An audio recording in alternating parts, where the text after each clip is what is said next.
In the framework of the presence of the Commission for Clarification of the Truth on the island, a meeting was held behind closed doors in the auditorium of the departmental government. One of the social leaders of the Truth Commission explained what it is about. El día de hoy estamos llevando un diálogo a puertas cerradas. We are conducting a dialogue behind closed doors with the racial community because for the Truth Commission, it is important to establish a relationship with the authorities in recognition of these internal dynamics in order to extend to the rest of the racial community, in order to understand the multiple damages and differentiated impacts generated by the armed conflict in the archipelago of San Andres. Finally, the official explained that the idea of the testimonies is also to achieve information of the reality of the concepts generated by the armed conflict in the islands. No quisiéramos emitir un concepto de lo que es ser víctima. We do not want to issue a concept of cleansing that is to be a victim for the racial people, but we want to make a joint process with the people, that is, the racial people and their authorities, and from there we can agree on some methodological tools that allow us not only to say what it is to be a racial victim, but that allows us to generate spaces for listening, dialogue, and interaction, which will allow us to continue understanding the dynamics, but also to generate awareness in Colombian society about everything that happened in the archipelago in the context of the armed conflict. People who wish to participate in this space provided by the Truth Commission for the victims of the armed conflict on the island can write to the email jcosta@comisiondelaverdad.gov.co, taking into account that this space will be initially taking place until this weekend on the island. And as it was previously stated by Governor Everett Hawkins, from today the bars and discos are opening on the island. We received different opinions from the community. After approximately 1 year and 5 months, the departmental governor gave a preview a few days ago that finally the complete opening of the archipelago will take place with the sector that was missing, bars and discotheques. Today, it is a reality. During the morning, an inspection was carried out to this establishment to confirm which of them complied with the requirements established by the Health Secretariat to start the reactivation. During the afternoon, Teleislas News also asked the community about the perception of this decision by the departmental government. Most of the inhabitants willing to talk to the cameras of Teleislas News arguing that the decision is totally positive. That's a good thing that Governor Everett Hawkins has done. It gave him time to reopen our nightclubs and bar services. That's good. Now, it is up to the owners of bars and nightclubs to do the task imposed by the governor to continue with the opening of the islands. The governor has the first word. I think it should be reopened because there are a lot of tourists and so on. The truth is, it is important so that those entities that have been closed during all this time can reactivate their economy, and also the jobs are needed because there are many people who are without them. The only thing is that they must comply with the biosecurity measures. It is not a lie that it is good that more than one is opening. It is about time. There are many people who have nowhere to get food, so I agree. Pues yo digo que no, porque What can I say? Well, I say no, because the disease is still present and people here don't pay attention to it. Let's remember that bars and restaurants are part of the last sector to reactivate its economy after the pandemic. It is also important to highlight that this decision is taken after the notorious decrease in positive cases of COVID-19 and in deaths in the department. And the Ministry of Environment gave a report on the environmental recovery work being conducted in the archipelago within the framework of Operation Black Crab.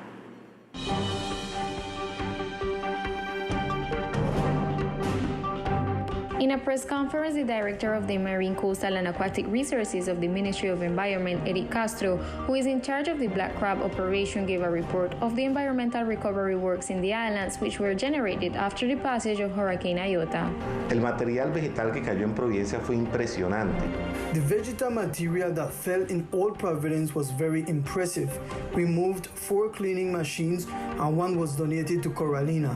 We were able to process more than 540 tons of material. Which is the importance of this? Old Providence was a bonfire. It's the first semester of the year.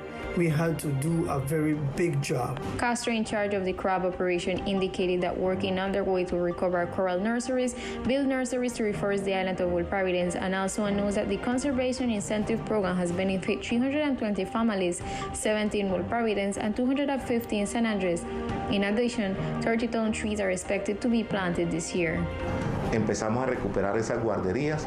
Ya tenemos instaladas 4 en We have already installed 4 in Old Providence and 7 in San Andres. We already have around 10,000 fragments. These are an example of how fast we have been working. We've built 3 nurseries. One is at the Coralina campus, one for mangroves, and another one at a park. The recovery of Old Providence is going to take many years in the environmental component. Today in Old Providence, we see a green scenery that is encouraging, and in many areas, it is a fast green because there are invasive species that have the greater reproductive capacity and have invaded. It is better to have that than nothing.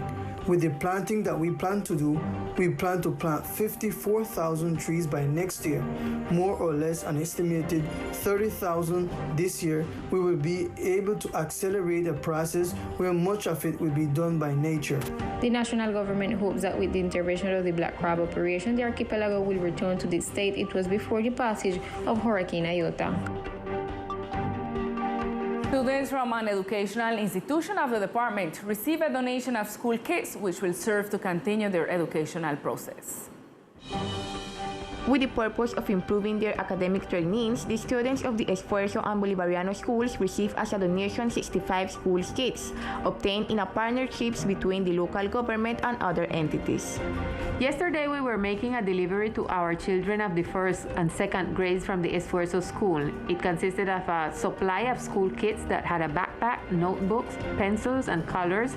Let's say basic items, which obviously helps our students in all this academic process that we are advancing at this time. Our allies in this case were EDAS and the Minuto de Dios Corporation. With EDAS, we were able to bring to the campus the whole experience of the Think Green project, which seeks to bring all our students closer to what renewable energies are.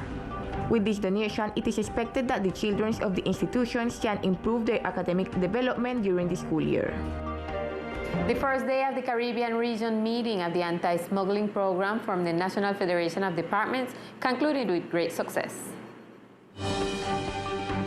Before the beginning of this important event, the director of the National Federation of Departments announced the importance of this conference for the development of the fight against smuggling, as well as the action that have been implemented to address this issue.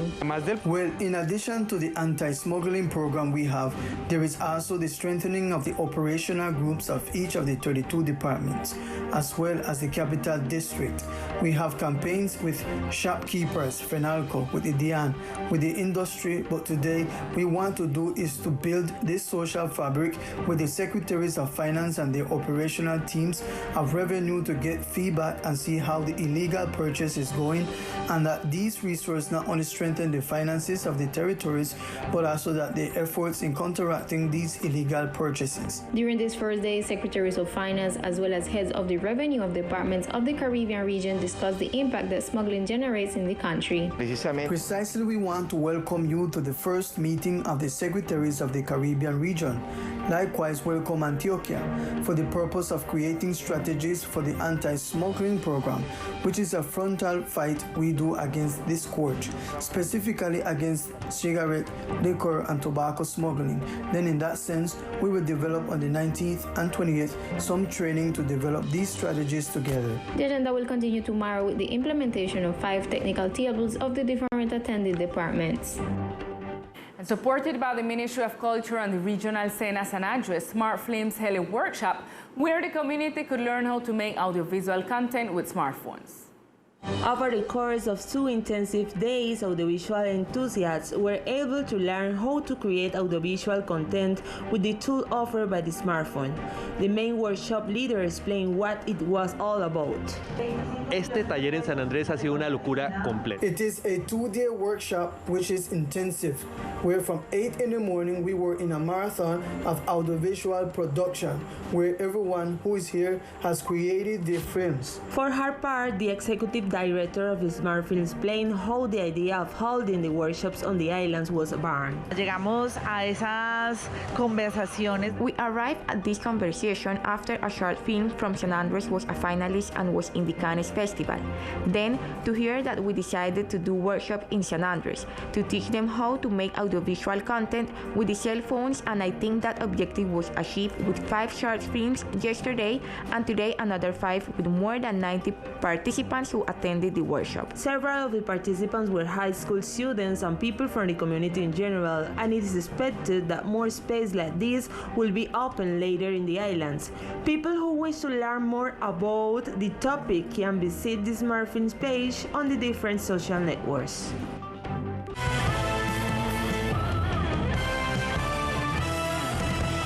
Due to complaints from the community about the increase of rodents around temporary houses and tents, the Public Health Office is carrying out a campaign to combat the pest. The Secretariat of Social and Community Development is organizing a municipal census for rodents in order to determine the impact that is occurring in terms of the increase of this pest.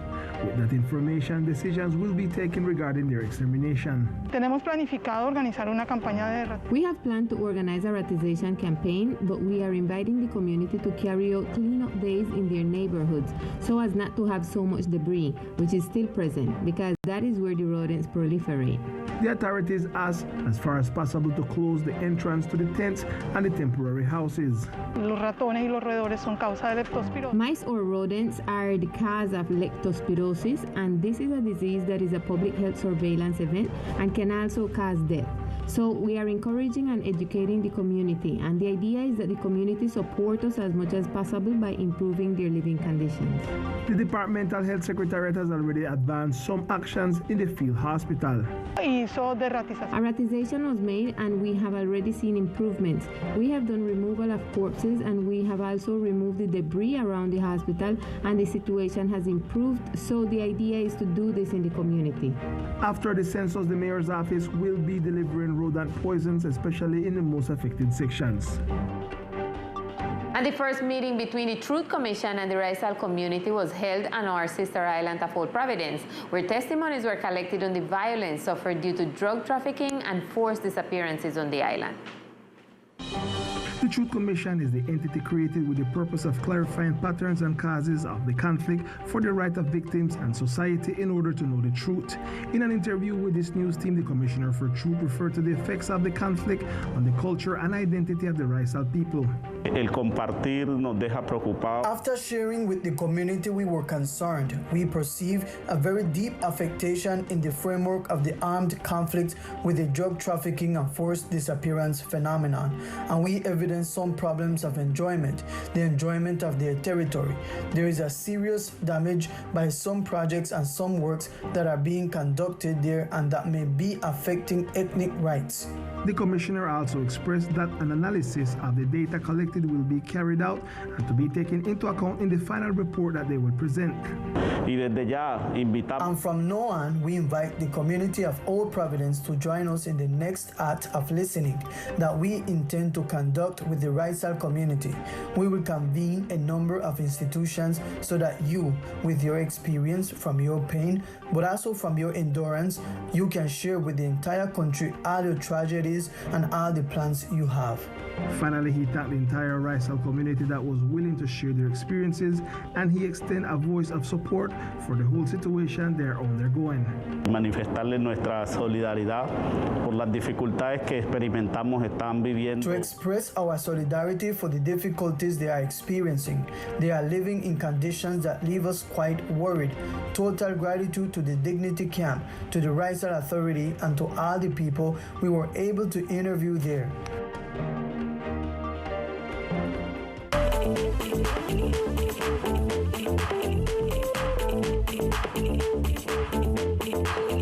Hello, here are the best sports of the islands. Today, the reopening of the sports venues is officialized, and with them, the reactivation of sports. Sports sports are reactivated in the archipelago with the reopening of the sports venues after a long closure due to the pandemic. With more details, the Secretary of Sports told us. All the sports venues are open with all the biosecurity protocols, so we will have to be very attentive to this to provide greater security to the community, since this is a pandemic that has greatly affected the sport here on the island. With the new reopening, we hope that everything will be back on track and that the sport here will resume its course.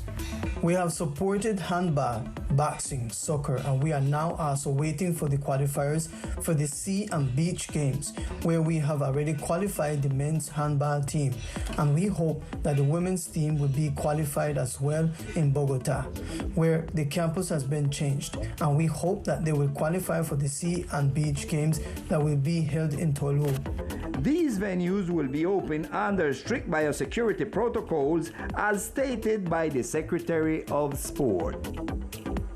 A basketball tournament in the San Luis sector seeks to recreate and integrate the community and also to give priority to certain players.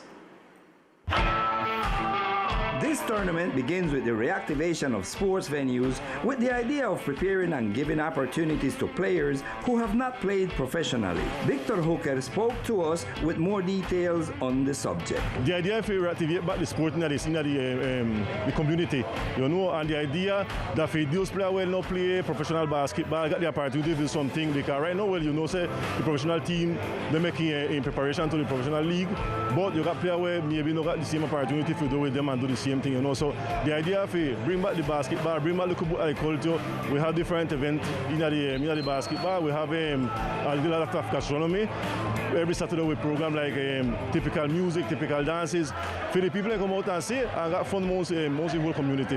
So that in addition to reactivating and integrating the players, the tournament also seeks to integrate the community with a cultural, gastronomic, and musical environment, according to Victor Hooker, one of the organizers.